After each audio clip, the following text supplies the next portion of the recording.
Magandang hapon na naimbag na malumyo amin, Rabsat, Wong's TV, dati manen, nandito na po si Wong's TV.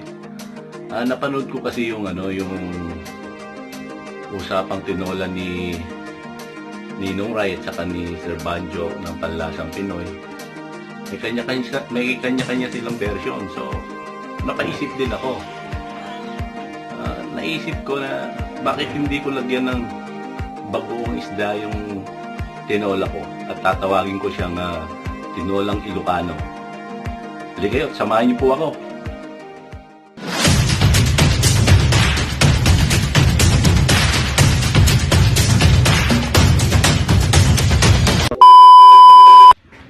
Ngayon ay mag-umpisa na tayong magluto. Unang-unang gawin natin ay maggisa. Buhos na po natin ng mantika.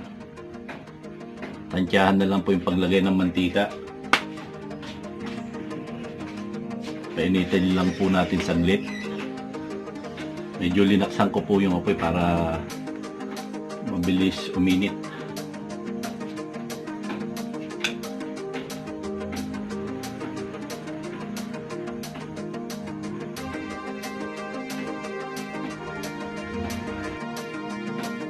Yan, mainit na po yung mantika. Pwede na natin ilagay yung mag-asawa, yung bawang at sibuyas. Halo-haloyin po natin.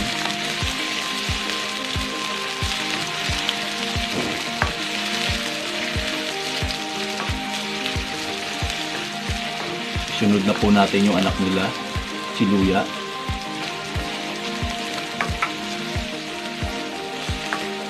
Laksan lang unti ng apoy.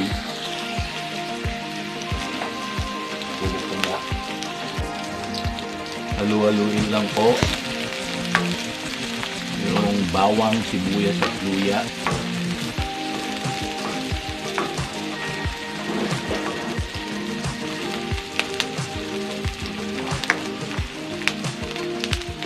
Pwede na po natin ilagay yung manok.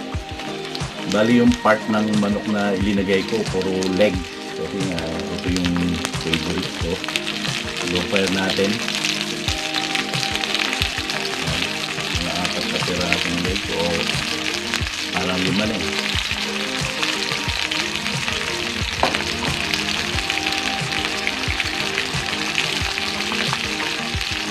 Haluin natin.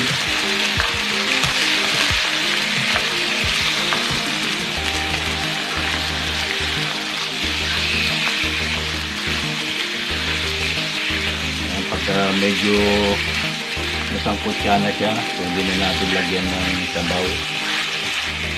Yung sabaw, bahala po kayo kung gaano karami gusto nyo ilagay, basta as long na yung alat po ay nandoon, konting alat. Kaya ako po tinawag na tinolang Ilocano to dahil lalagyan ko nga siya ng bagoong isda. Alam niyo naman ang mga Ilocano mahilig sa bagoong, lalong-lalo na sa mga gulay.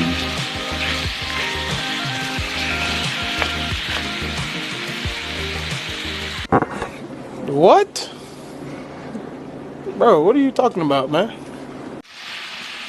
Yan, pwede na po natin lagyan ng sabaw.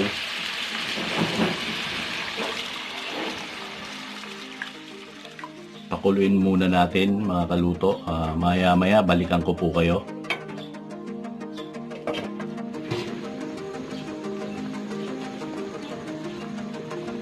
Yan, kumukulo na po siya. Simula nung kumulo siya, pinabayaan ko siya ng 5 minutes. After 5 minutes, ilagay na natin tong papaya para lumambot.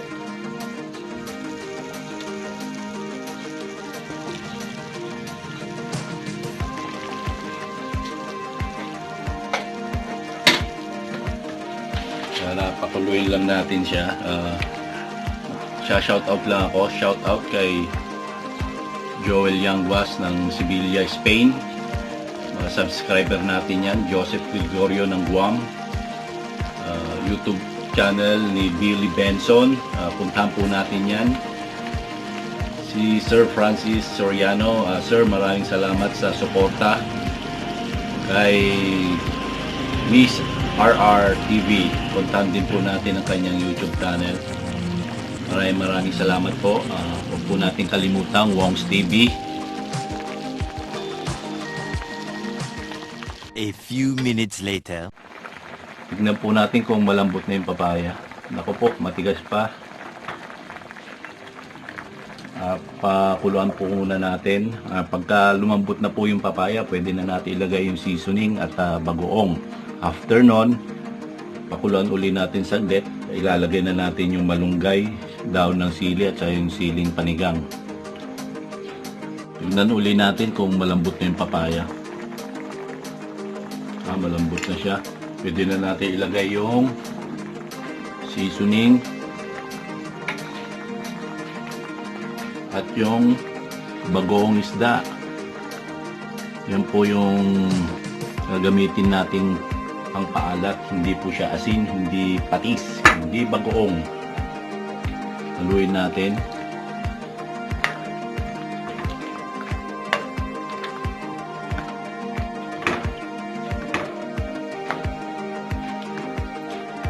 Takpan uli natin at pakuluan. Maya lang babalikan ko po kayo. Ngayon naman na ilalagay na natin yung malunggay, daon ng sili at saka yung panigang ng sili.